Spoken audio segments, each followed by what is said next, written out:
Tempo चोर सापडला, शेतकऱ्याच्या नुकसान भरपाई काय? चोरीमुळे शेतकऱ्याचे आर्थिक कंबरडे मोडले, चोराकडूनच वसुलीची मागणी. कडेगाव तालुक्यातील आंबेगाव येथील शेतकरी नवनाथ अंकुश साळुंखे यांचा चोरीला गेलेला टेम्पो चिंचणी वांगी पोलिसांनी तत्पर कारवाई करत हस्तगत केला असला तरी या घटनेमुळे शेतकऱ्याला झालेल्या आर्थिक नुकसानीची भरपाई कोण देणार असा सवाल आता उपस्थित होत आहे.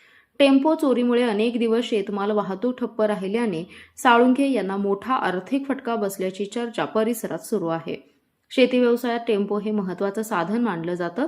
शेतमाल बाजारपेठेत नेणे, खत बियाणांची वाहतूक करणे तसेच इतर कामांसाठी वाहनाचा परवाना होत असतो.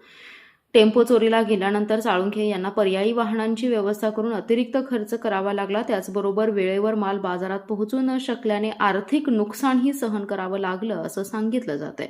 दरम्यान गोपनीय माहितीच्या आधारे पोलिसांनी मोहसिन जैनुद्दीन शेख राहणार भाळवणी सध्या राहणार विटा याला अटक करून चोरीचा टेम्पो जप्त केला. ही कारवाई कौतुकास्पद असली तरी केवळ वाहन परत मिळणं पुरेसे नसून शेतकऱ्याला झालेल्या प्रत्यक्ष आणि अप्रत्यक्ष नुकसानीची वसुलीही आरोपीकडून करण्यात यावी अशी मागणी ग्रामस्थ आणि शेतकरी वर्गातून होतीये. चोरीच्या काळात वाहनाचे झालेले नुकसान, वाहतुकीसाठी झालेला अतिरिक्त खर्च, व्यवसायातील अडथळे आणि मानसिक त्रास यांचाही विचार करून न्यायालयीन प्रक्रियेत शेतकऱ्याला योग्य भरपाई मिळावी अशी अपेक्षा व्यक्त केली जाते. अन्यथा गुन्हेगारांना केवळ अटक होऊन वाहन परत मिळाल्यास पीडितांचं नुकसान भरून निघणार नाही अशी भावना नागरिकांनी व्यक्त केली आहे.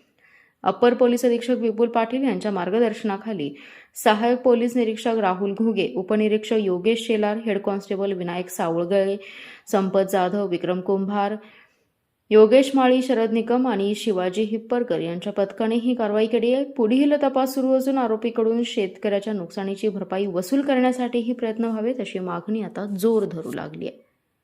Special report power Marathi news. आपला जिल्हा, आपली पॉवर.